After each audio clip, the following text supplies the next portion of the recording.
काल थोडं ब्रोकोली आणलेली आहे, जवळजवळ एक 300 ग्रॅम ब्रोकोली आहे. त्याचं मस्त आता ब्रोकोली सूप करूया. वेट लॉससाठी खूपच सुंदर अशी रेसिपी आहे. ब्रोकोली आल्मंड सूप करण्यासाठी एक 7-8 बदाम मी भिजत घातलेले आहेत. लसूण थोडा चिरून घेणार आहे. कांदा मिडियम आकाराचा एक घेतलेला आहे.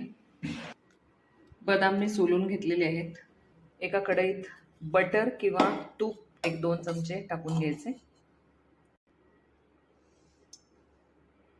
त्याच्यामध्ये कांदा टाकते. हे बदामही टाकून घेऊया.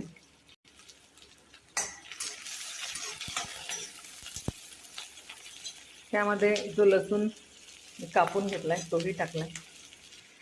ही ब्रोकोली चिरून मी घेतली आहे.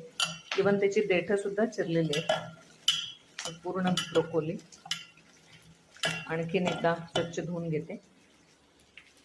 ही ब्रोकोली याच्यात टाकून घेऊया.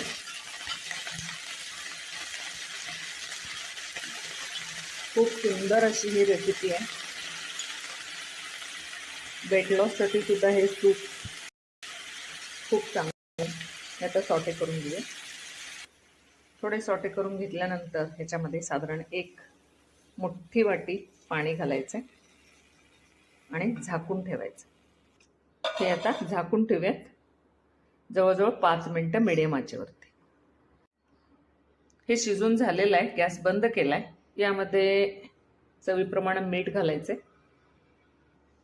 आणि मिरपूड साधारण 1 पाऊण चमचा मिरपूड घालायची. आता बॉसनं ह्याला मी बारीक करून घेणार आहे. त्या कढईतनं थोडं उडत होतं म्हणून मी पातेल्यात शिफ्ट केलेलं. छान बारीक होते. पण त्याच्यात चवीप्रमाणे मीठ, काळ्या मिऱ्याची पूड सर्व घातलेलं आहे. ओके, तर अशा पद्धतीनं हे सूप रेडी आहे.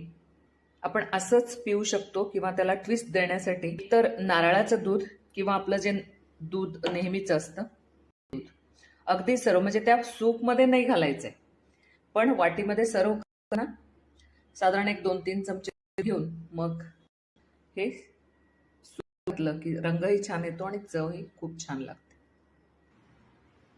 आता हे दूध मी अगदी थोडं दूध घातलेलं आहे याच्यामध्ये सर्व करताना वाटीमध्ये, आणि त्याच्यावर हे सूप. बऱ्याच वेळेला नारळाचं दूध सुद्धा माझ्याकडं खोवलेलं नारळ असेल ताजा आणि त्याचं दूध निघालं तर तेही मी वापरते. ते दूध घालून सूपमध्ये उकळू शकता, पण हे नॉर्मल दूध नाही उकळायचं. तर असं